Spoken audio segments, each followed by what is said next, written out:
Hey pilots, welcome to another exciting episode of War Robots Domination, a series of helpful gameplay tutorials designed to help highlight the tactics and strategies that I use to help tip the scales in my favorite game, War Robots.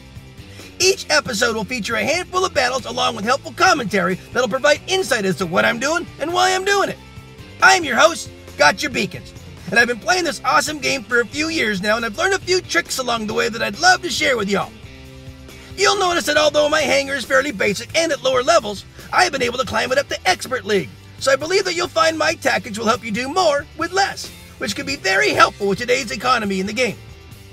I should also mention that this is my second account, so don't let my career profile stats fool you. This is actually my baby account. But it sends a great message to pilots who feel they need to chase the current meta in order to be competitive in battle, because you don't.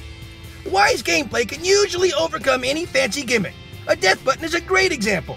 It can still melt just about any build, and its heritage stems all the way back to nearly the beginning of the game. It's all about knowing when to use it and how to use it. So, without further ado, I invite you to sit back, relax, and enjoy today's episodes while I walk you through my gameplay tactics and share with you my mindset in battle. I hope you find it entertaining, helpful, and fun to watch. I think you will.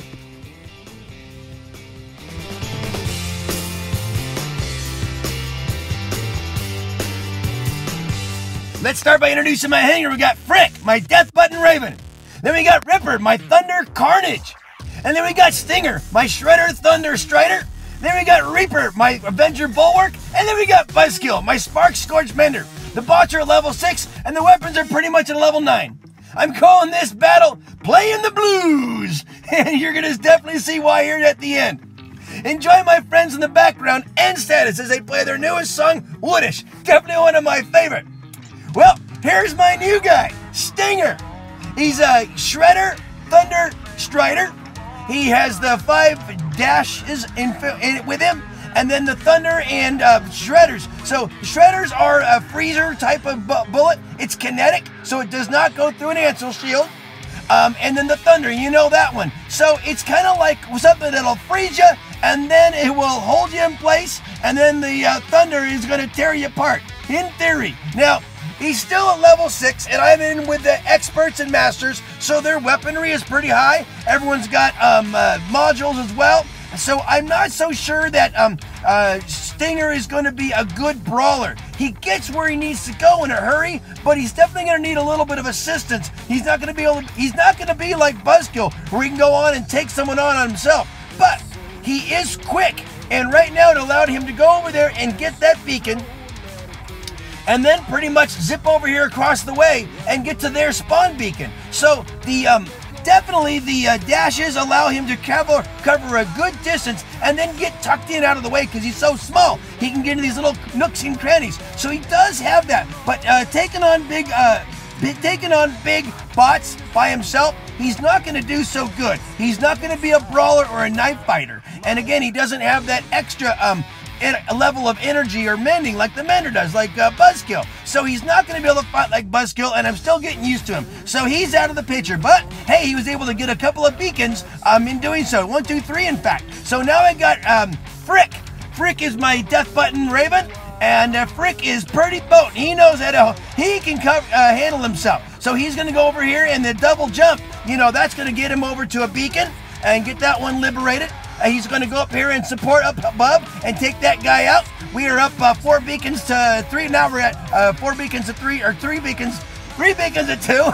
And I'm going to see what I can else do with Frick. I think Frick can make it over here. He might be able to, but now I can tell someone's coming around the corner. So I don't even know what kind of a bot this is. Here we go. Oh, it's a Fujin, and it's a Plasma Fujin. And I'm not going to be able to get out of his way. I'm going to try, but again, squishy bots, not going to last too long. So now I'm going to get into Reaper. Reaper is my Avenger Bulwark. He is a tough son of a gun. He's got a lot of swagger. He loves to fight. He never runs away from one. He never runs at all, right? Hey, so he's going to go in here and see if he can support that center. He sees one guy off by himself over there. There's someone on the roof, but if I can kind of do it right, I can kind of get away from both of them. And again, you know, Bulwark, he's no slouch. He is one thick-skinned dude, and he can take a lot of heat, from a lot of different angles, you know, and if I'm good with my shield, I can really kind of weather a lot of storms. So take that guy out, take that guy out. I'm gonna go ahead and liberate this beacon and see if we can get this one as well. You know, just keeping them blue, guys. That's what you do. Yes. You want to play the blues and play them as much as you can. Even if it means you're going to get taken out, get the blue, then kind of suck away over here like I am. I'm kind of hiding, but hey, they're back there. I'm over here. Oh, that guy dropped on down. So now I'm going to hop into buzzkill. He buzzes, then he kills you. But right now, with 4 beacons, 4 blue beacons, he probably ain't going to be able to even scratch that paint before. Yep. There's a nice green banner. So, playing the blues is all you got to do on domination. You know, other type of modes, you're going to have to do something else. But when it comes to domination, go for the blues first. Go for those beacons. Once you get them turned, then go in for the battle. Let's take a look at the pilots on both sides here. Everyone did a great job. I ended up at the bottom for damage, but you know what? I got 6 beacons. Playing the blues is what is part of the game. So if you can't be a top damage scorer, make sure you're out there capping beacons, helping your team out. There's more than one way to win at this game. In fact, it takes a balance of both in order to pull it off. So hey, if you see your name, thanks for the game. It was a good lesson. If you see this one, I think you know, it's not all about just doing the damage. Sometimes I get top damage, but sometimes it's all about the beacons. There you go, bud. I'm going to call this battle Speed Kills, and you're definitely going to see why here in just a few minutes. And I literally mean just a few minutes. This ain't going to take long.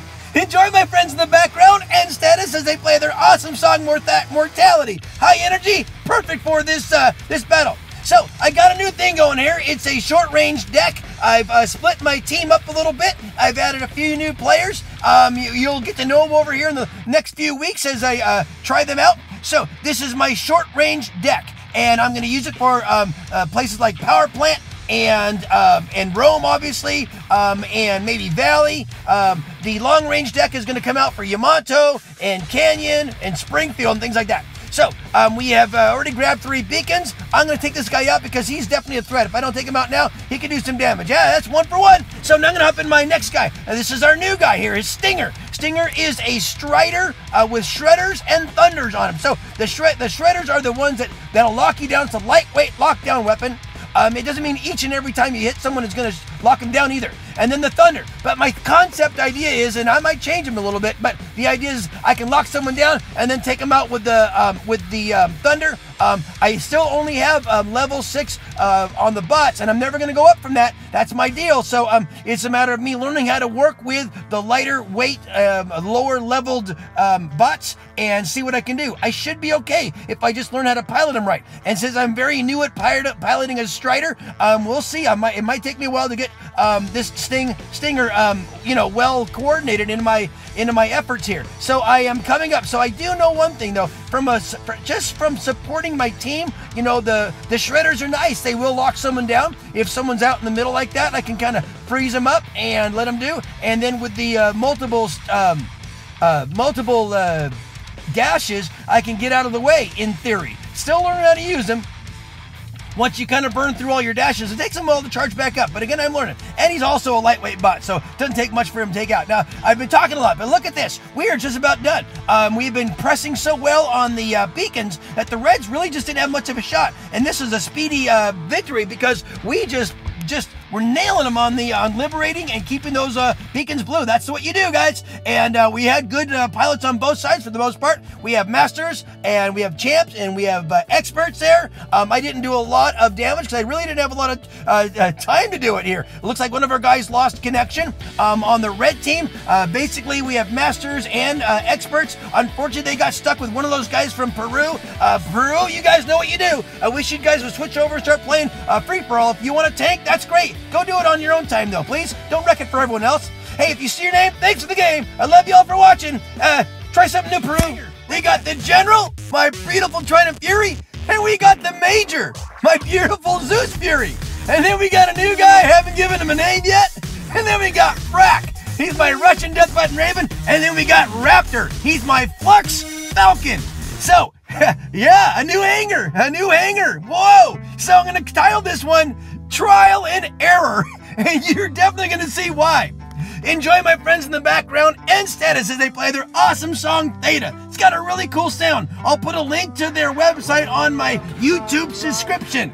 So, this is a new hangar. I'm trying something new here. So I got a second deck. I've been leveling up the butts. I've been trying to see how I want to do it. I may not stick around by doing this, but this is all about trial and error. One of the great things about this game is you can try new things. Sometimes they work, sometimes they don't work, but that's all about learning and developing your hangar and stuff. And although I've been at this for a few years, it's still kind of fun to try something new. So here's what I've done. I've created 2 decks. A deck is a full hangar box. Once you begin a battle, you select the deck you want. You're going to use that deck for the remainder of that battle. You can't switch back and forth. So for you newer guys who don't have multiple decks, that's how it works. So what I've done is I've created 2 decks, a long-range deck and a short-range deck. My long-range deck is going to be primary for the bigger maps like Springfield and Canyon and Yamato. And then the short-range deck is going to have mainly short-range weaponry and quicker bots. And that's going to be for the maps that are shorter in range, or shorter in length, I should say, size, where you don't really have to shoot a long distance. And sometimes for those shorter range, quicker brawler builds are more important. So that's what I'm trying, but I may not like it. We are going to find out. So right now, basically, I've got, that was the General, my beautiful Trident Fury. So this is the Zeus Fury. I got a second Fury. So I'm calling this guy Major Pain. And obviously the Zeus Fury was my go-to general for many years, for quite a few battles. But yeah, he just got taken out. So now I'm in Frack. Frack is my Russian Death Button Raven, and I'm finding something out. I'm used to having a balanced hangar when I go into battle, and not having that balanced hangar, even though it seems like a long-range hangar would be good for this map, I'm finding that, I'm used to being able to switch around for what I need, and I really don't have a lot of short-range nimble bots in case I need that. So, I may not stick around with this double deck, but I'm gonna try it for a while. Maybe I'll get the hang of it. But anyway, Frack just got taken out, so now I'm in Raptor. Raptor is my Flux Falcon. These Fluxes are very powerful. They have an unlimited range. It's great when you're reaching all the way across. Now, I'm colorblind, and sometimes I don't see people behind or in front of a structure like that guy there. I can barely see that guy. But I'm going to try to shoot him. I can't tell if he's right behind a structure. I can't even tell if it's a shielded bot. But I'm going to give it a shot and see what I can do. The Fluxes will melt through a shield eventually. But because of the range, you see, I'm already inside of his range, and he can hit me and do quite a bit of damage. So this is a bunch of trial and error on this battle today. Trying new weaponry, trying new builds that I've never used before. You're going to see me do some awkward moves and maybe some poor decisions and all. And that's all about learning. And you know what? You're never too old to learn. And although you may not be as fluid with new stuff, how else are you going to get good at it but other than playing with it? So I am there. Raptor just got taken out.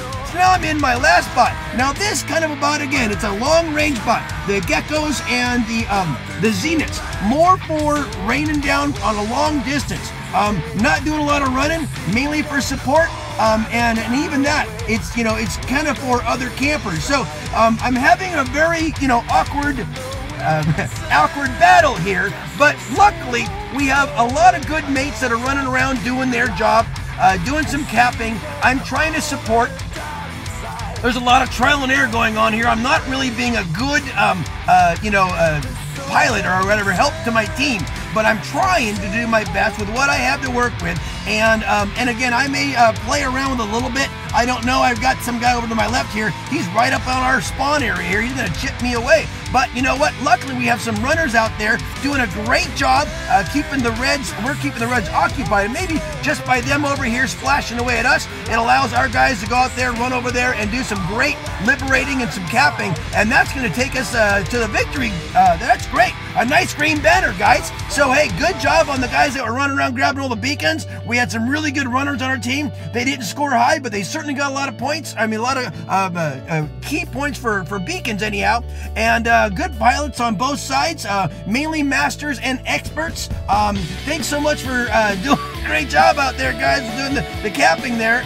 And at least you know how to win a game. That's what it takes, is to keep them blue. That's all you got to do. So hey, it's a lot of fun trying new stuff. Even though you're awkward. If you see your name, thanks for the game. Thanks for sitting through this one, guys, with me today. Peace out. Well, friends, that just about wraps it up for another episode. Thanks so much for watching. I hope you enjoyed what you saw and are able to take something you learned and use it in battle.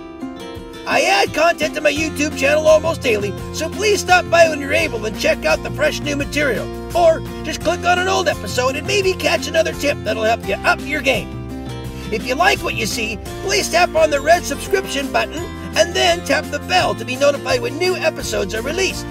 It would also be helpful if you could make a comment about the video, whether it's an example of how the episode helped you, or maybe additional advice to help elaborate on the tactics I shared, or even constructive comments that'll help clarify something I might have missed. It's all good and greatly appreciated. Finally, this game is full of challenges and can create frustration for some who are simply trying to have fun with this awesome game. My goal is to provide you all with helpful information and help reduce the frustration and increase the fun. So, if you feel these videos are helping you, please share them with a friend, someone who you think might benefit from them. Well, that's about it for today, guys. As always, keep them blue out there, and I hope to see you on the battlefield. Make sure you're having fun, though, because if you're not, you're doing it wrong. I love you all for your support. Play well. Peace out.